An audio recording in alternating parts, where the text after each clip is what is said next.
ពិធីប្រកាសសេចក្តីសម្រេចទទួលស្គាល់សមាជិកគណៈកិត្តិយសគណៈកម្មាធិការនិងក្រុមកាកបាទក្រហមសង្កាត់ទាំង5ក្នុងក្រុងបាវិតនារសៀលថ្ងៃអង្គារទី10ខែមីនាឆ្នាំ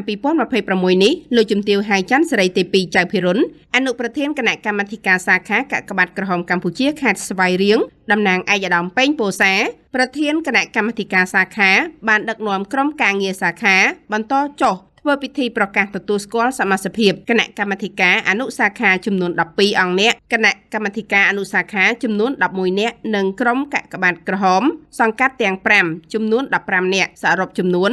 38អង្គនាក់ស្រី8នាក់ដែលពិធីនេះប្រារព្ធធ្វើនៅសាលាក្រុងបាវិតបន្ទាប់ពីលោកគណៈកម្មាធិការអនុសាខាក្រុងមានចំណាប់អារម្មណ៍និងរាយការណ៍ពីសភាពការនានារបស់អនុសាខារួចមកលោកសវណ្ណានាយកសាខាបានអាននៅសេចក្តីសម្រាប់ទទួលស្គាល់សមាជិកគណៈកិត្តិយសគណៈកម្មាធិការអនុសាខាក្រុងក្រុមកាកបាទក្រហមឃុំដែលទើបតែប្រកាសទទួលស្គាល់ថ្មី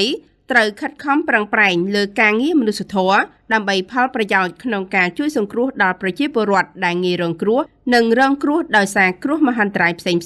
ឲ្យបានទាន់ពេលវេលាលោកជំទាវ ហៃច័ន្ទសេរីទី2ចៅភិរុនអនុប្រធានគណៈកម្មាធិការសាខាបានប្រគល់នៅសេចក្តីសម្រេចជូនដល់គណៈកិត្តិយសគណៈកម្មាធិការសាខាក្រុមកាកបាទក្រហមសង្កាត់និងបានសម្ដែងសម្ដាលដោយសម្ដែងនៅមនោសញ្ចេតនាដ៏កក់ក្ដៅជូនចំពោះលោកស្រីគណៈអភិបាលស្រុកនិងក្រុមប្រឹក្សាសង្កាត់ដែលមានឆន្ទៈចូលរួមចែករំលែកពេលវេលាបម្រើក្នុងបុព្វហេតុមនុស្សធម៌ដោយស្ម័គ្រចិត្តនេះគឺជាកម្លាំងមនុស្សធម៌នៅមូលដ្ឋានដើម្បីជាសេនាធិការឲ្យសាខានិងអាជ្ញាធរគ្រប់លំដាប់ថ្នាក់នៅមូលដ្ឋានលោកជំទាវក៏បានបន្តទៀតថាក្នុងនាមជាប្រធានអនុប្រធាននិងសមាជិកាអនុសាខាក្រុងនិងកាកបាទក្រហមសង្កាត់ត្រូវរួមគ្នាឆ្លើយតបចំពោះទំនុកចិត្តរបស់គណៈកម្មាធិការសាខាតាមរយៈការបន្តយកចិត្តទុកដាក់ប្រតិបត្តិនិងរក្សាឲ្យបានខ្ជាប់ខ្ជួននៅគោលការណ៍គ្រឹះទាំង7ប្រការលក្ខន្តិកៈសេចក្តីសម្រេចនិងការណែនាំរបស់កាកបាទក្រហមកម្ពុជា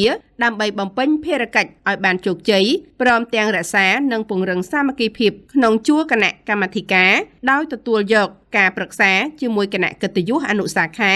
និងឯកភាពរួមគ្នាដោះស្រាយបញ្ហាប្រឈមដោយស្មារតីទទួលខុសត្រូវខ្ពស់ដើម្បីឆ្លើយតបទៅនឹងទំនុកចិត្តនិងការដឹងគុណដ៏ជ្រាលជ្រៅចំពោះថ្នាក់ដឹកនាំសាខាជាពិសេសសម្ដេចគតិប្រិទ្ធបណ្ឌិតប៊ុនរ៉ានីហ៊ុនសែនប្រធានកាកបាទក្រហមកម្ពុជា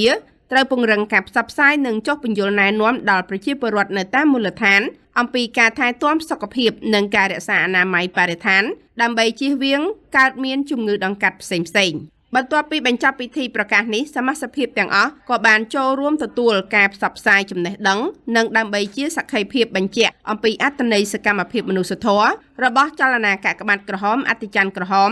និងសកម្មភាពចម្រុះវិស័យនៃកាកបាទក្រហមកម្ពុជាផងដែរនៅក្នុងពិធីនេះដែរលោកជំទាវ ហៃច័ន្ទសេរីទី2ចៅភិរុនក៏បានឧបត្ថម្ភដល់គណៈកិត្តិយសគណៈកម្មាធិការអនុសាខាក្រុងសរុបថវិកាចំនួន 690,000 រៀល